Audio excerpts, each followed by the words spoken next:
ശാസ്ത്രീയ വേദപഠനം ബ്രഹ്മം തൊട്ട് കൂട്ടാൻ ക്ലാസ് 10. കഴിഞ്ഞതിൽ നമ്മൾ പരമാത്മാവിനെ പറ്റിയാണ് കണ്ടത്. അതിനെപ്പറ്റി കൂടുതൽ നോക്കുകയാണ്. അപ്പം സൃഷ്ടിക്രമമാണ് ഈ പ്രപഞ്ചമുണ്ടായ രീതിയാണ് പറയുന്നത്. ആദ്യമുള്ള സംഗതി എന്ന് പറഞ്ഞാൽ ബ്രഹ്മമാണ്, അത് നിർഗുണമാണ്, അതിന് ഒരു ഗുണവുമില്ല, അതിന് ഒരാഗ്രഹങ്ങളുമില്ല. പക്ഷേ സൃഷ്ടി ആരംഭിക്കേണ്ട സമയത്ത് അതിൽ നിന്നും ഞാൻ എന്നൊരു വികാരം, ഞാൻ എന്ന ഒരു അഹങ്കാരം ഉടലെടുത്തിട്ട് ഒന്ന് മാറുന്നു. അതിനെ ബ്രഹ്മണസ്പതി എന്ന് പറയാം. പക്ഷെ അതേസമയം ബ്രഹ്മം അതേപോലെ നിലനിൽക്കുന്നു. ആ ബ്രഹ്മണസ്പതിക്ക് ഒരു ഞാനെന്നൊരു ഭാവം വന്നപ്പോൾ അപ്പോഴാണ് സൃഷ്ടി നടത്തുവാനുള്ള ഒരു ഓബ്ജക്റ്റീവ് ഉണ്ടാവുന്നത്. അപ്പോൾ ഒരു സൃഷ്ടി നടത്തണമെങ്കിൽ ആദ്യം വേണ്ടത് അതിനുള്ള എല്ലാ ശാസ്ത്ര തത്വങ്ങളുമാണ്, സയൻസാണ്. അങ്ങനെ ആദ്യം വേദങ്ങളും അതിൻ്റെ കൂടെ തന്നെ ഉണ്ടാകും. ഈ വേദങ്ങളൊന്നും ഉണ്ടാകേണ്ട ആവശ്യമില്ല, അതെല്ലാം ചില ശാസ്ത്രതത്വങ്ങളാണ്. അതിന് ജീവനും ജീവനെന്നുള്ളൊരു സംഗതിയൊന്നുമല്ല, ഒരു ഡ്രൈവിംഗ് ഫോഴ്സാണ്. അപ്പോൾ ആ ശാസ്ത്രങ്ങളെല്ലാം പ്രപഞ്ചത്തിൽ പണ്ടേ ഉണ്ട്, ഇപ്പോഴും അത് ആക്റ്റീവ് ആവുന്നു എന്ന നിലയിൽ കണ്ടാൽ മതി. സയൻസ് എല്ലാം പ്രപഞ്ചം ഉണ്ടായാലും 3 കൂട്ടം 2 എന്ന് പറയുന്ന 5 തന്നെയായിരിക്കും, പ്രപഞ്ചം ഉണ്ടായാലും ഇല്ലെങ്കിൽ. അപ്പോൾ അതെല്ലാം അവിടെ ഉണ്ട്, അത് ഉത്ഭവിക്കുന്നു. അപ്പോൾ ഒരു സയൻസ് ഉണ്ടാകുന്നു. പിന്നെ വേണ്ടത് സയൻസിൻ്റെ അടിസ്ഥാനത്തിൽ ഒരു പ്ലാൻ ഉണ്ടാകണം, മാസ്റ്റർ പ്ലാൻ. കാരണം എന്ത് ചെയ്യുമ്പോഴും ഒരു പ്ലാൻ അനുസരിച്ച് ചെയ്തില്ല എങ്കിൽ ഒന്നും നടക്കാൻ പോകുന്നില്ല. കാരണം പ്രകൃതിയിൽ നടക്കുന്നതെല്ലാം ഈ നമ്മളീ കണ്ടെത്തുന്ന എല്ലാ ശാസ്ത്ര പ്രതിഭാസങ്ങളും എല്ലാം പ്രകൃതിയുടെ സംഭാവനയാണ്. നമ്മുടെ ശരീരത്തിൽ നടക്കുന്നതെല്ലാം വളരെ സയൻസിൻ്റെ അടിസ്ഥാനത്തിലാണ് നടക്കുന്നത്. പിന്നെ പ്രപഞ്ചം ഉണ്ടാകുമ്പോൾ തോന്നുന്ന മാതിരി ഒന്നും ഉണ്ടാകുന്ന പരിപാടിയൊന്നുമില്ല. എല്ലാം അതിൻ്റേതായ ശരിയായ ക്രമത്തിൽ 4 ഘട്ടങ്ങളിലൂടെ ഒരു പ്രപഞ്ചം ഉണ്ടാകാൻ വേണ്ടിയിട്ട് അതിനൊരു ഇതുണ്ട്, പ്ലാനുണ്ട്, ഇങ്ങനെയെല്ലാം പോകണം എന്നത്. ആ പ്ലാനിനാണ് പരമാത്മാവ് എന്ന് പറയുന്നത്. അതിനും കണ്ണും മൂക്കും കൈയൊന്നുമില്ല, അതും ഒരു പ്രേരക ശക്തിയാണ്. അപ്പോൾ സയൻസ് ഒരു പ്രേരക ശക്തിയാണ്. സയൻസ് തന്നെ എന്ന് പറഞ്ഞാൽ അതിന് രൂപവും ഭാഗമൊന്നുമില്ല. പക്ഷേ നമ്മൾ ഒരു പടക്കത്തിൻ്റെ അടുത്ത് തീ കൊണ്ടുപോയാൽ അത് തീ പിടിച്ച് പൊട്ടും. അപ്പം അതിൻ്റെ അകത്തൊരു സയൻസ് ഉണ്ട്. ആ സയൻസ് എന്ന പ്രേരക ശക്തിയാണ് അതിനെ പൊട്ടിക്കുന്നത്. അപ്പോൾ സയൻസ് തന്നെ ഒരു പ്രേരക ശക്തിയാണ്. പിന്നെ അതിൻ്റെ അടിസ്ഥാനത്തിൽ ഉണ്ടാക്കിയതാണ് എങ്ങനെയെല്ലാം പോകണം എന്നുള്ള അടിസ്ഥാനത്തിൽ പ്രപഞ്ചം എങ്ങനെയെല്ലാം ഉണ്ടാകണം. ആ ഒരു സൃഷ്ടിക്രമമുണ്ട്. അതാണ് പ്ലാൻ എന്ന് പറയുന്നത്, മാസ്റ്റർ പ്ലാൻ. അതിനാണ് പരമാത്മാവ് എന്ന് പറയുന്നത്. ആ ഒരു പ്ലാൻ അനുസരിച്ച് മാത്രമേ സൃഷ്ടിക്രമം നടക്കുകയുള്ളൂ. എല്ലാം തോന്നുന്ന മാതിരി ഒന്നും ഉണ്ടാവില്ല. അത് ശാസ്ത്രീയമായ സമീപനമില്ല. സയൻസിലും ശാസ്ത്രത്തിലും മാനേജ്മെന്റ് പ്രിൻസിപ്പിളിലും എല്ലാം വിശ്വസിക്കുന്നവർ നമ്മളൊന്ന് അംഗീകരിക്കേണ്ടത് തോന്നുന്ന മാതിരി പ്രപഞ്ചം ഉണ്ടാകുമെന്ന് ചിന്തിക്കാൻ അതിന് പറ്റില്ല. നമുക്ക് അങ്ങനെ ചിന്തിക്കുന്നവർക്ക് വലിയ ശാസ്ത്രബോധം ഉണ്ടാകാൻ സാധ്യതയില്ല.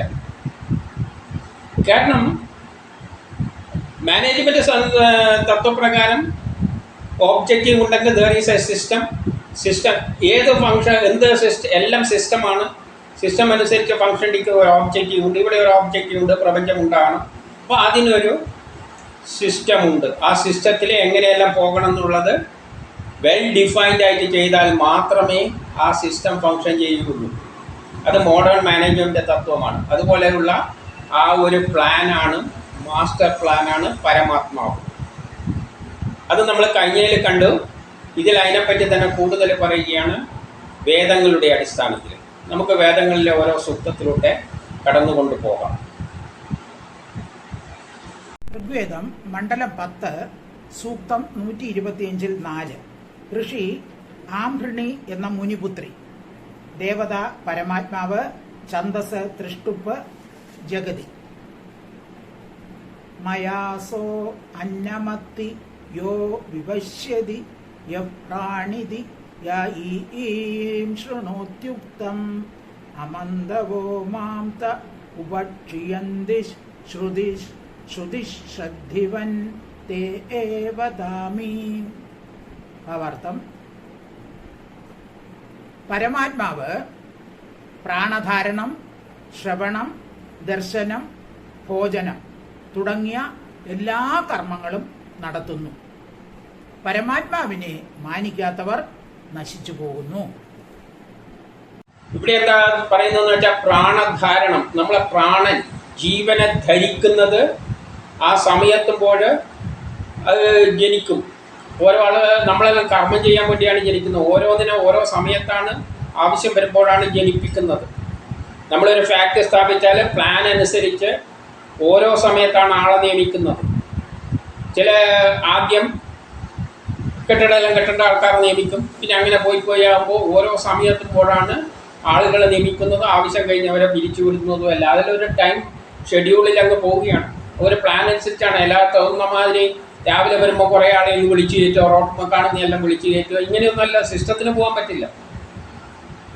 അപ്പോൾ ഒരാളെ ജനിപ്പിക്കുന്നുണ്ടെങ്കിൽ ആ സമയത്തുമ്പോൾ അയാൾക്ക് കുറേ ജോലികളുണ്ട്. അതിൻ്റെ അടിസ്ഥാനത്തിലാണ് ജനിപ്പിക്കുന്നത്. അപ്പം പ്രാണധാരണം, ശ്രവണം നമ്മൾ കേൾക്കുന്നുണ്ടെങ്കിൽ കാണുന്നതെല്ലാം എന്തിനു വേണ്ടിയിട്ടാണ്? പ്രകൃതിയിൽ വാച്ച് ചെയ്തിട്ട് അതിലൂടെയാണ് നമ്മളെ കൊണ്ട് കർമ്മം ചെയ്യിപ്പിക്കുന്നത്.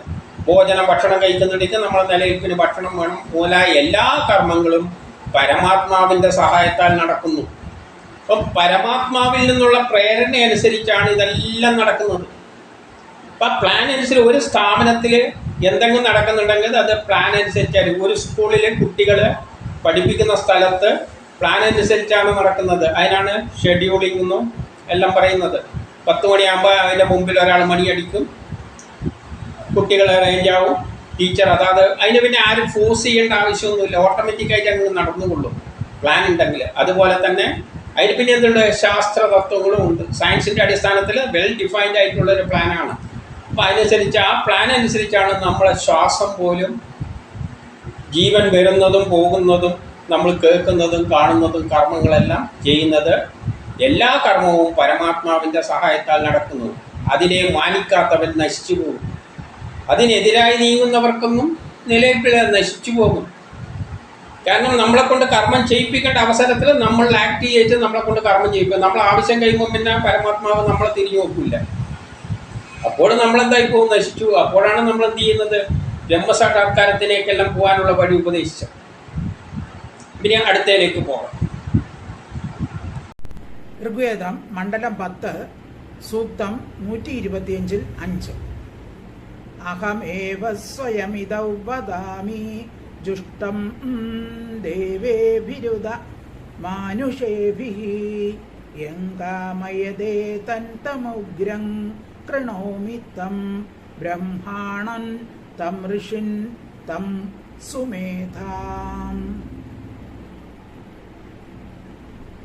പരമാത്മാവ് ദേവകൾക്കും മനുഷ്യർക്കും ഉപദേശം നൽകുന്നു. അത് ആഗ്രഹിക്കുന്നവർക്ക് കൃപയും ബലവും മേധാശക്തിയും കവിത്വവും എല്ലാം ലഭിക്കും. ദേവകൾക്കും മനുഷ്യർക്കും പരമാത്മാവ് ഉപദേശം നൽകി. ഈ പരമാത്മാവിൻ്റെ അടിസ്ഥാനത്തിലാണ് പ്രപഞ്ചത്തിൽ എന്തെല്ലാം ഉണ്ട്, എന്ത് ദേവതകളുണ്ട് എന്ന് പറഞ്ഞു കഴിഞ്ഞാൽ അവർക്കെല്ലാം ഇതിൻ്റെ അടിസ്ഥാനത്തിലേ പോകാൻ പറ്റുള്ളൂ. അത് ബ്രഹ്മാവായാലും വിഷ്ണു ആയാലും നമ്മൾ ജ്ഞാനപ്പാനയിൽ കണ്ടു കഴിഞ്ഞു. എല്ലാവരെയും കർമ്മത്താൽ ബന്ധിപ്പിച്ചിരിക്കുകയാണ്. അതിൽ നിന്നും അവർ അത് ചെയ്ത് തീർത്തേ പറ്റൂ. അപ്പം നമുക്കെല്ലാം ഒരു ജോലികളായി ചെയ്യാൻ വേണ്ടിയാണ് നിർമ്മിച്ചിരിക്കുന്നത്. അതിനെല്ലാം ദേവകൾക്കും മനുഷ്യർക്കും പരമാത്മാവ് ഉപദേശം നൽകുന്നത്. പരമാത്മാവ് എന്ന് പറഞ്ഞാൽ ജീവനുള്ളൊരു സംഗതിയൊന്നുമല്ല, ആ ഒരു പ്ലാനാണ്. നമ്മളിപ്പം നിയമം എന്നെല്ലാം പറയും. ഇപ്പം വീട്ടിൻ്റെ ഒരു പ്ലാൻ ഉണ്ട് എന്ന് വെച്ചോ, പ്ലാനിനൊന്ന് കാലും കൈയും കൊണ്ടുണ്ട് എന്തെല്ലോ പടം വരച്ച് വെച്ചിട്ടുണ്ട്, അത്രയേ ഉള്ളൂ.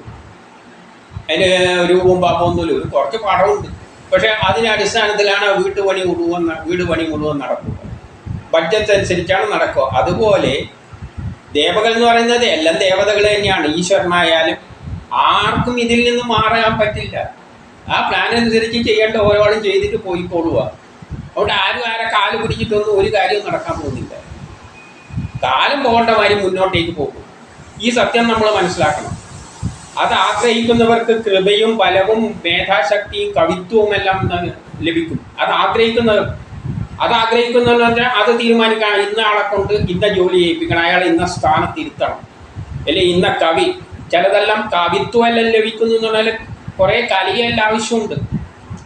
കാരണം ഇപ്പോൾ ഒരു കുട്ടി ജനിക്കണം, രണ്ടുപേരെ യോജിപ്പിക്കണ്ടെങ്കിൽ ചിലപ്പം അപ്പോഴാണ് ഈ പ്രേമെല്ലാം ഉദിക്കുന്നത്. അതിലോട്ടെല്ലാം കുട്ടികളുണ്ടാകുന്നു. നമ്മളെ സംബന്ധിച്ചിടത്തോളം ഇതെല്ലാം എന്തെല്ലോ ആയി തോന്നുമെങ്കിലും കാലത്തിന് അതിൻ്റെ ഒന്നും ചിന്താഗതിയില്ല. കാരണം ഒരു കുട്ടി കർമ്മം ചെയ്യിപ്പിക്കേണ്ട ഒരു കുട്ടി, ഉദാഹരണമായിട്ട് ഒരു കുട്ടിയെ നാളെ ആവശ്യമുണ്ട്. നല്ല ബുദ്ധിശക്തിയും വേണം, ശരീരബലവും വേണമെന്ന് വെച്ചാൽ നല്ല ബുദ്ധിശക്തിയും ശരീരബലവുമുള്ള ജീനുകളെ യോജിപ്പിച്ചാലേ ആ കുട്ടീനെ കിട്ടുള്ളൂ. പഠിക്കാനുള്ള കഴിവ്, ബുദ്ധിവണ്ടിക്ക് ഇന്ന ഫീൽഡിൽ പഠിക്കാൻ പറ്റിയ. അപ്പോൾ അതെന്ത് ചെയ്യും, അവർ തമ്മിൽ എങ്ങനെ ഏത് വഴിയിലെങ്കിലും അത് യോജിപ്പിക്കും. അങ്ങനെയാണ് പ്രേമവും കലയെല്ലാം കയറി വരുന്നത്. സംഗീതമെല്ലാം ഇതിൻ്റെ അത് കയറി വരുന്നുണ്ടല്ലോ, ഒരാൾ തമ്മിൽ അടുക്കുന്നതിനല്ല. അപ്പം അതുകൊണ്ടാണ് ഇവിടെ കവിത്വം എല്ലാം അതിൻ്റെ അകത്ത് വരും, പല ഘടകങ്ങൾ അതിൻ്റെ അകത്ത് വരും. ഇതെല്ലാം കൂടിയിട്ടാണ് ജീവിതം.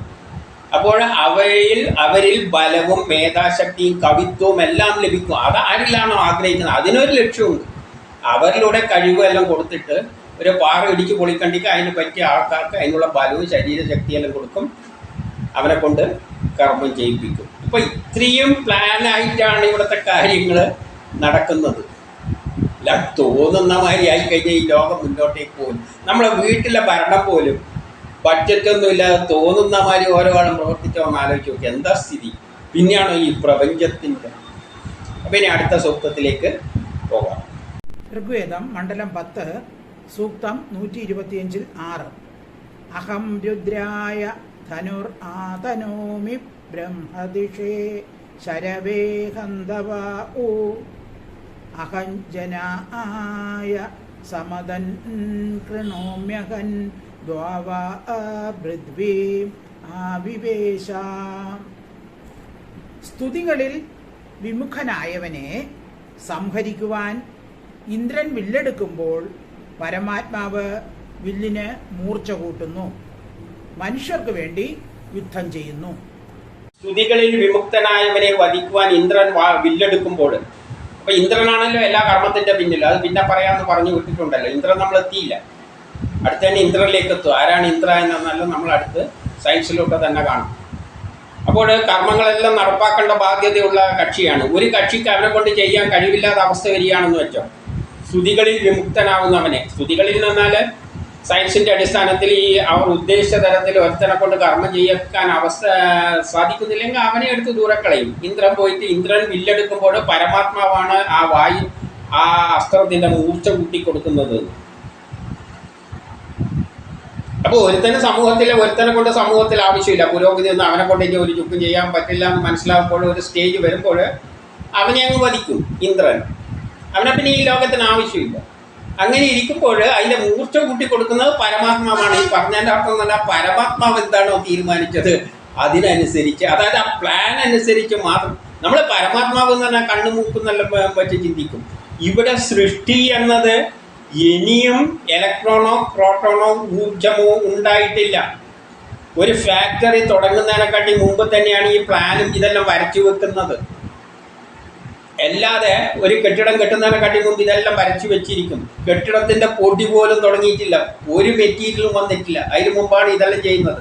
അതുപോലെ സൃഷ്ടി തുടങ്ങിയിട്ടൊന്നുമില്ല. പിന്നെ കണ്ണുമൂക്കിയുള്ള മനുഷ്യനൊന്നുമല്ല ഈ പരമാത്മാവ്, ഈശ്വരനും ഇല്ല. ഒരു സംഖ്യ കുറച്ച് ഫലങ്ങൾ, അതായത് തിരിച്ചറിയാൻ പറ്റാത്ത ബ്രഹ്മത്തിന് സമാനമായ ചില പ്രതിഭാസങ്ങളാണ് ആ സമയത്ത് അവിടെ ആക്ട് ചെയ്യുന്നത്.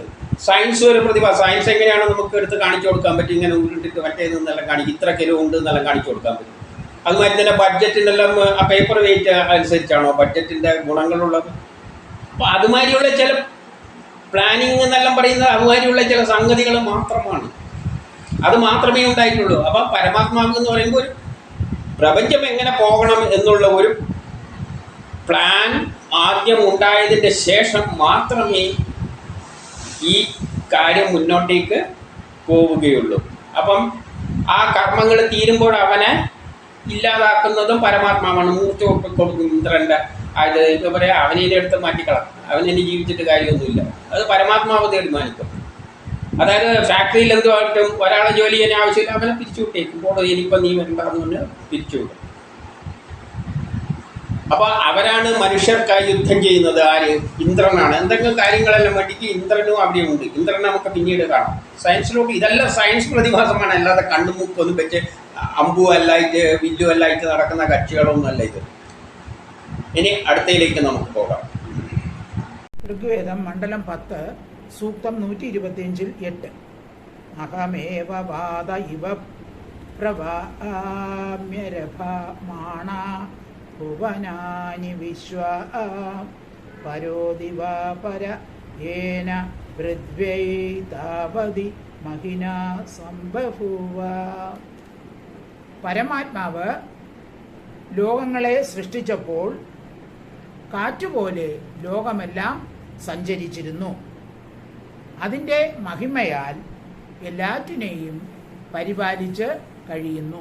പരമാത്മാവ് ലോക സൃഷ്ടി നടത്തിയത് മുതൽ രശ്മിയായി കാറ്റ് പോലെ ലോകമെല്ലാം സഞ്ചരിക്കും. രശ്മി രൂപത്തിൽ അതിൻ്റെ സഞ്ചാരം എന്ന് പറഞ്ഞാൽ അത് ലോകം മുഴുവൻ സഞ്ചരിക്കുകയാണ് സൃഷ്ടി നടത്തുന്ന സമയത്ത്. കാരണം അതിൻ്റെ അടിസ്ഥാനത്തിലാണ് ഇതത്രയുണ്ട്.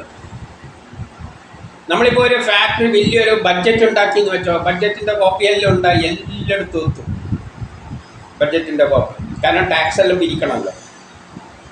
ആ ബഡ്ജറ്റ് ആടെയൊന്നും അത് മുഴുവൻ എത്തും അതിൻ്റെ കോപ്പികൾ. അതിൻ്റെ ആവശ്യമൊന്നുമില്ല, അത് നെറ്റിലൂട്ടി എല്ലാം വരും. അതില്ല ബൈഹാർട്ടാണെങ്കിൽ അതിനനുസരിച്ച് ടാക്സ് പിരിച്ചാൽ മതി. അപ്പോൾ അത് ആ ബുക്കൊന്നും അല്ല, അത് ആ ബുക്ക് എന്ന നിലയിലല്ല, അത് അറിയുന്ന ആൾക്കാരുണ്ടായാലും മതി ടാക്സ് പിരിക്കാൻ. അപ്പോൾ കമ്പ്യൂട്ടറിലോട്ട് സെറ്റ് ചെയ്ത് വെച്ചാൽ മതി, അതിനനുസരിച്ച് ടാക്സ് പിരിക്കും. എല്ലായിടത്തും പിരിക്കാൻ പറ്റുമെങ്കിൽ നെറ്റ്വർക്കിലോട്ട്. അപ്പം അതൊന്നും നമ്മൾ ഇതിനെയൊന്നും ഒരു രൂപത്തിൽ കാണുന്നുണ്ട്. പക്ഷെ ഇതെന്തുണ്ട്, ഈ സംഗതി ആ ലോകം മുഴുവൻ വ്യാപിച്ചിട്ടുണ്ട്. ലോകം കാറ്റ് പോലെ അത് എല്ലായിടത്തും സഞ്ചരിക്കും. അതിൻ്റെ മഹിമയാൽ എല്ലാറ്റിനെയും പരിപാലിച്ചു കഴിയുന്നു. അങ്ങനെ എല്ലാത്തിനെയും പരിപാലിച്ചു കഴിയുകയാണ് ഈ പരമാത്മാവ്. അതായത് ആ പ്ലാൻ അത് നമ്മുടെ ഹൃദയത്തിലുണ്ട്. നമ്മളെ കാര്യങ്ങൾ നോക്കിയടക്കാൻ ഇങ്ങനെയല്ല, ശരിക്കും തന്നെയാണോ ഇതെല്ലാം ഫങ്ഷൻ ചെയ്യുന്നുണ്ടെന്ന് പറഞ്ഞ സാക്ഷിയായിട്ട് അത് നമ്മളെ ഹൃദയത്തിലുണ്ടെന്ന് നേരത്തെ പറഞ്ഞു വെച്ചിട്ടുണ്ട്. അതെങ്ങനെയാണെന്നെല്ലാം നമുക്ക് പിന്നീട് സയൻസിലൂടെ തന്നെ കാണാം. നമ്മൾ അതിലേക്ക് വഴിയായിട്ട് പടിപടിയായിട്ട് ഓരോ കാല് വെച്ചിട്ട് ഇത്രയും കോംപ്ലിക്കേറ്റഡ് ആയ സിസ്റ്റമാണ് നമ്മൾ ലളിതമായിട്ട് മനസ്സിലാക്കാൻ ശ്രമിക്കുന്നത്. ഇനി അടുത്തയിലേക്ക് പോകാം. യജുർവേദം അധ്യായം 40 മന്ത്രം 7. ഋഷി ദീർഘതമ ദേവതാത്മ ഛന്ദഃ നൃജത് അനുഷ്ടുപ്പ് സ്വരഃ ഗാന്ധാരഃ. യസ്മിൻ സർവാണി ഭൂതാനി ആത്മൈവാഭൂത് വിജാനത തത്ര കോപ മോഹ കശോക ഏകത്വം അനുപശ്യതഃ. താനും കാണപ്പെടുന്ന എല്ലാ ഭൂതജാലങ്ങളും ഈശ്വര ബന്ധിതമാണെന്ന് അറിയുക. ഞാനും ഈ കാണുന്ന എല്ലാ ഭൂതങ്ങളും ഈശ്വരനാൽ ബന്ധിതരാണെന്ന് അറിയുക. ഈശ്വരൻ എന്ന് പറഞ്ഞാൽ ഈ പരമാത്മാവ് തന്നെയാണ് ഈശ്വരൻ. അവിടെ ആ പ്ലാൻ, അതിൻ്റെ ആ പ്രേരക ശക്തി എന്ന് ഈശ്വരൻ എന്ന് പറയുമ്പോൾ ആ പ്രേരക ശക്തി എന്ന നിലയിൽ എടുത്താൽ മതി. ഒരു പ്രേരക ശക്തി. സയൻസ് ഒരു പ്രേരക ശക്തിയാണ്, ബഡ്ജറ്റ് ഒരു പ്രേരക ശക്തിയാണ്, ഈ പ്ലാന് പരമാത്മാവ് ഒരു പ്രേരക ശക്തിയാണ്. അത് എന്ത് ചെയ്തിട്ടുണ്ട്, ഈ ഭൂതങ്ങളെ എല്ലാം ബന്ധിപ്പിച്ചിട്ടുണ്ട്. ആ പരമാത്മാവിനാൽ ബന്ധിക്കപ്പെട്ടിരിക്കുകയാണ് നമ്മളെല്ലാം കർമ്മം ചെയ്യാൻ. അതാണ് ജ്ഞാനപ്പാനയിൽ പറഞ്ഞ കർമ്മം കൊണ്ട് എല്ലാവരെയും ബന്ധിച്ചിരിക്കുകയാണ്. അതിൽ നിന്ന് ഊരാൻ ബ്രഹ്മാവിന് പോലും പറ്റൂല എന്ന് പറഞ്ഞു. അഷ്ടദിക്പാലകരിൽ കുത്തിയിരുന്ന് ജോലി ചെയ്യുന്നതെന്നാണ് ജ്ഞാനപ്പാല പറഞ്ഞത്. അത് തന്നെ ഈ പറഞ്ഞതിൻ്റെ അർത്ഥം. ഇതെല്ലാം കണ്ടിട്ട് തന്നെയാണ് പൂന്താൻ എഴുതി വെച്ചത്. അപ്പം എല്ലാ ബന്ധങ്ങളും ആ പരമാത്മാവിനാൽ ബന്ധിതനാണെന്നറിയുക. ഇതേ വരി തന്നെയാണ് പൂന്താനും അവിടെ ഉപയോഗിച്ചിരിക്കുന്നത്. നമ്മൾ ഈ ചിന്തിക്കുന്നതെന്ന് വെച്ചാൽ പരമാത്മാവ് എന്ന് പറഞ്ഞാൽ എന്തോ ഒരു കക്ഷി കണ്ണും മൂക്കും എല്ലാം വെച്ചിട്ട് അങ്ങനെ കറങ്ങി നടക്കുകയാണ് എന്നല്ല. ഇത് പ്ലാൻ. അതിന് രൂപവുമില്ല ഭാവവും. ഇതുവരെ പറഞ്ഞതിനൊന്നും ഒരു രൂപവുമില്ല ഭാവവുമില്ല. പ്രത്യേകം മനസ്സിലാക്കണം. ഒരു വീട് നിർമ്മിക്കുന്നതിനെക്കാട്ടി മുമ്പിലുള്ള പ്രവർത്തനങ്ങൾ, പ്ലാന് വരക്കുക, ഇതിനൊന്നും രൂപവും ഭാവവും. ആ പ്ലാനിനൊന്നും രൂപമുണ്ട്. അത് സയൻസിൻ്റെ അടിസ്ഥാനത്തിൽ തന്നെ വരക്കണം. ഏതെങ്കിലും കുട്ടീനെ കൊണ്ട് കൊടുത്തിട്ട് സയൻസ് ഒന്നും അറിയാതെ കുട്ടീൻ്റെ അടുത്ത് കൊണ്ട് ഒരു പ്ലാന് വീട് വരയ്ക്കുന്നതാണ് അവരിങ്ങനെ എല്ലാം വരച്ചു തരും. അത് വരി വീട് വെക്കാൻ പറ്റുമോ? പിടിച്ചു പൊളിഞ്ഞാൽ അപ്പം താഴത്ത് വരും. അപ്പം വരക്കുന്ന വരി വെച്ച് കഴിഞ്ഞാൽ അപ്പം അതൊന്നും നടക്കുന്ന കാര്യമല്ല. അപ്പം സയൻസിൻ്റെ അടിസ്ഥാനത്തിൽ തന്നെയാണ് ഒരു പ്ലാന് വരേണ്ടത്. ആ സിസ്റ്റത്തിൽ തന്നെയാണ് വേദം പറയുന്നത്. അപ്പം അതിനൊന്നും രൂപവും പാപ്പുള്ള ഒരു സംഗതിയല്ല അത്. അപ്പോഴേ ബന്ധിതനാണുക. ഇനി അടുത്തതിലെന്താ പറയുന്നത് നോക്കാം. യജുർവേദം അധ്യായം 37 മന്ത്രം 19. ഋഷി അഥർവണഃ ദേവത ഈശ്വരഃ ഛന്ദഃ വിരാട് ഉഷ്ണിക് സ്വരഃ ഋഷഭഃ. ഹൃദേ ത്വാ മനസേ ത്വാ ദിവേ ത്വാ സൂര്യായ ത്വാ ഊർധ്വോ അധരം ദിവി ദേവേഷു ദേഹി. ഈശ്വരൻ എല്ലാ കാര്യവും അറിയുന്നു, നമ്മിൽ ജ്ഞാനം പ്രവഹിപ്പിക്കുന്നു, അതുവഴി നല്ല കർമ്മം നടക്കുന്നു. ഈ ഈശ്വരൻ, ഈ പരമാത്മാവ് എല്ലാ ശാസ്ത്രവും അറിയുന്നവനാണെന്ന് പറയുകയാണ്. ഈ പ്ലാൻ ഉണ്ടാക്കിയിരിക്കുന്ന എല്ലാ പ്ലാനിൽ എന്തെല്ലാം വരുന്നുണ്ട്? മനുഷ്യനെ സൃഷ്ടിക്കണം, ചില കർമ്മങ്ങൾ ചെയ്യാൻ മനുഷ്യനെ സൃഷ്ടിക്കണം. മനുഷ്യനെ സൃഷ്ടിക്കണമെങ്കിൽ ഈ ജനിതക ഘടനയല്ല അതിനെ അറിഞ്ഞിരിക്കണം, എങ്കിലല്ലേ ഉണ്ടാക്കാൻ പറ്റൂ. വെള്ളം ഉണ്ടാക്കണമെങ്കിൽ ഇലക്ട്രോണെ വേണം, പ്രോട്ടോണിനെ ഉണ്ടാക്കിയിട്ട് അതിനെ യോജിപ്പിച്ചിട്ട് ഹൈഡ്രജൻ ക്ലോറൈഡ് എല്ലാം ആക്കിയിട്ട് ഹൈഡ്രജൻ ആറ്റം ഉണ്ടാക്കി ഓക്സിജൻ ആറ്റം ചേർത്ത് കൂട്ടിച്ചേർത്തിട്ട് തന്നെയാണ് വെള്ളം ഉണ്ടാക്കിയിരിക്കുന്നത്. അല്ലാതെ എവിടെ ഇരുന്ന് ബും എന്ന് പറഞ്ഞാൽ അങ്ങോട്ട് പറയുമ്പോൾ വെള്ളം ഉണ്ടാകട്ടെ എന്ന് പറയുമ്പോൾ വെള്ളം ഉണ്ടാകും, അങ്ങോട്ട് തേങ്ങ ഉണ്ടാകട്ടെ എന്ന് പറയുമ്പോൾ തേങ്ങ ഉണ്ടാകും. ഇങ്ങനെയൊന്നും അല്ല ഉണ്ടാക്കിയിരിക്കുന്നത്. മനുഷ്യനെ എല്ലാം ഉണ്ടാക്കിയിരിക്കുന്നത് ഈ തരത്തിൽ തന്നെയാണ് വേദം എക്സ്പ്ലെയിൻ ചെയ്ത് തരാൻ പോകുന്നത്. മനുഷ്യനുണ്ടാക്കണമെങ്കിൽ ആറ്റങ്ങൾ ഉണ്ടാകണം, ആറ്റങ്ങൾ ഉണ്ടാക്കിയിട്ട് അതിനനുസരിച്ചിട്ടുള്ള ജനിതക ഘടന ഉണ്ടാകണം. ജനിതക ഘടനനെ വളർന്നിട്ട് വേണം മനുഷ്യനായി രൂപാന്തരം പ്രാപിക്കാൻ. അല്ലാതെ അങ്ങോട്ട് നോക്കിയിട്ട് മനുഷ്യനുണ്ടാകട്ടെ അല്ലെങ്കിൽ മണ്ണുരുട്ടിയിട്ട് ജലം ഊതിക്കൊടുക്കുമ്പോൾ മനുഷ്യനുണ്ടാകുന്നെല്ലാം പറഞ്ഞാൽ അത് കുട്ടികളോട് പറയാൻ കൊള്ളാം. ഇത് വേറെ ആരുടെത്തേക്ക് ഇത് പറയാൻ പറ്റില്ല. സയൻസിലൂടെ തന്നെയാണ് ഉണ്ടാക്കിയിരിക്കുന്നത്. ശാസ്ത്രലോകമെല്ലാം കണ്ടെത്തിയിരിക്കുന്ന ഇതിൻ്റെ അകത്ത് കുറേ വലിയ കോംപ്ലിക്കേറ്റഡ് ജനിതക ഘടനയുണ്ട്. അതിൻ്റെ അകത്ത് നമ്മളെ ജീനിൻ്റെ അകത്തെല്ലാം എന്തുണ്ട്? ഓരോ ഇൻഫർമേഷൻ സിസ്റ്റംസ് ഉണ്ട്. നമ്മുടെ ശരീരം ഫങ്ഷൻ ചെയ്യേണ്ട കോഡിങ് അതിൻ്റെ അകത്ത് നടത്തി വെച്ചിട്ടുണ്ട്. ഇത്രയും വലിയ സയൻസ് കൈകാര്യം ചെയ്ത പ്രകൃതിക്ക് ഈ പ്രപഞ്ചം ഉണ്ടാക്കുന്നതിന് ഒരു സിസ്റ്റവും ഇല്ല, ഒരു പ്ലാനിങ്ങും ഇല്ല. വായിക്ക് തോന്നുന്നു പറയുകയാണെങ്കിൽ അതാർക്കാ പറ്റുമെന്നുള്ളത് ഞാൻ ഏതായാലും പറയുന്നില്ല. അപ്പോൾ ഈ ഈശ്വരൻ എല്ലാ ശാസ്ത്രവും അറിയുന്നവനും നമ്മിൽ ജ്ഞാനം പ്രവഹിക്കുന്നവനുമാണ്. എന്നിട്ട് എന്ത് ചെയ്യും? വേണ്ട ജ്ഞാനം നമ്മളിലേക്ക് ഇട്ടിട്ട് നമ്മളിലൂടെയാണ് എന്ത് ചെയ്യുന്നത്? അതുവഴി നല്ല കർമ്മം നടത്തിക്കുന്നു. അപ്പം നമ്മളെ കൊണ്ട് എന്തെങ്കിലും ഒരു കെട്ടിടം കെട്ടിപ്പിക്കണ്ടെങ്കിൽ അല്ലെങ്കിൽ വലിയ പാലങ്ങൾ, ലോക പുരോഗതിക്കായിട്ട് ഒരു വലിയ പാലം കെട്ടണ്ടെങ്കിൽ നമ്മളിൽ ജ്ഞാനം ചെലുത്തിയിട്ട് അതിന് വേണ്ട ബുദ്ധിശക്തി പഠിപ്പിച്ചിട്ട് നമ്മളെ കൊണ്ട് ആർക്കിടെക്ചറൽ എഞ്ചിനീയറിംഗ് പഠിപ്പിച്ചിട്ട് നമ്മളെ കൊണ്ട് നേതൃത്വത്തിൽ എന്ത് ചെയ്യിപ്പിക്കും? കെട്ടിടം കെട്ടിപ്പിക്കും. ചിന്തിക്കുമ്പോൾ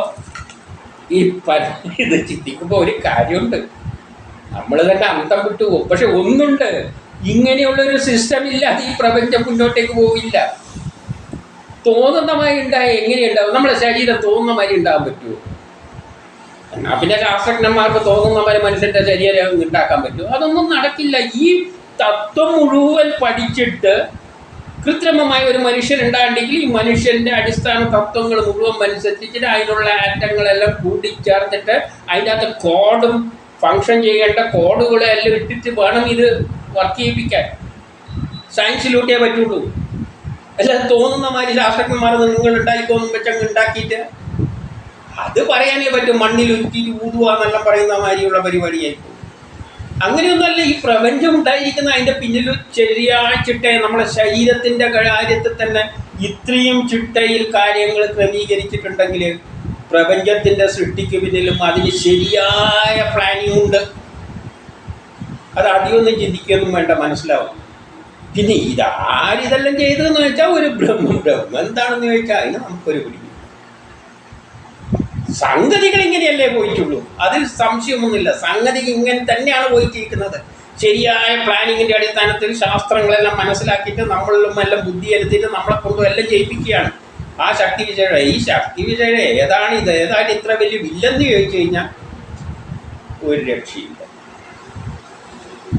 അത് വേദവ്യാസനും എല്ലാം കൈമലർത്തിയിട്ടുണ്ട് സംഗതിയല്ല. പക്ഷെ ഇങ്ങനെ പോകാൻ പറ്റൂ. സയൻസ് അറിയുന്നവർക്ക് ഇങ്ങനെ പോകാൻ പറ്റും, മാനേജ്മെൻറ്റ് സബ്ജക്റ്റ് എല്ലാം പഠിച്ചവർക്ക് ഇങ്ങനെ അത് പോകാൻ പറ്റും. പക്ഷേ ഇതിൻ്റെ പിന്നിലുള്ള ആ ശക്തി, തുടങ്ങിയ ആ ശക്തി ഇതാര് എന്ന് ചോദിച്ചു കഴിഞ്ഞാൽ അതിന് രൂപവും ഭാവവും ഒന്നുമില്ല എന്ന് പറഞ്ഞ് കൈമലർത്താനേ പറ്റൂ. അത് വേണ്ടിക്ക് ശാസ്ത്രലോകത്തിന് വിട്ടുകൊടുക്കാം. അവർ ഇനി കണ്ടുപിടിച്ചിട്ടല്ല, വേദം പറയുന്ന തെറ്റാണ്, അല്ലെങ്കിൽ യുക്തിവാദികൾക്കും വിട്ടുകൊടുക്കാം, വേദം പറയുന്ന തെറ്റാണ്, എല്ലാം അതിൻ്റെ ബുദ്ധിയുള്ള ഇങ്ങനെ ഒരു കക്ഷിയാടി ഇരിക്കുന്നുണ്ട് എന്ന് പറയുകയാണെങ്കിൽ ഓക്കെ. അപ്പം ആ കക്ഷിക്ക് ഇത്രയേ റോളുള്ളൂ. അതിൻ്റെ ശേഷമുള്ളതെല്ലാം സയൻസിലൂടെയാണ് വരുന്നത്. അവിടെ വരുന്ന പരമാത്മാവായാലും ബ്രഹ്മണസ്പതിയായാലും ഇന്ദ്രനായാലും ബ്രഹ്മവിഷ്ണു മഹേശ്വരന്മാരെ ഇതെല്ലാം സയൻസ് പ്രതിഭാസങ്ങളാണ്. നമ്മളെ കയ്യിൽ പിടിച്ച് നിൽക്കാൻ പറ്റാത്ത ഒരു സംഗതി ഉണ്ടെങ്കിൽ അത് മാത്രമാണ് ആ ബ്രഹ്മം. ഇനി നമുക്ക് അടുത്തതിൽ കാണാം.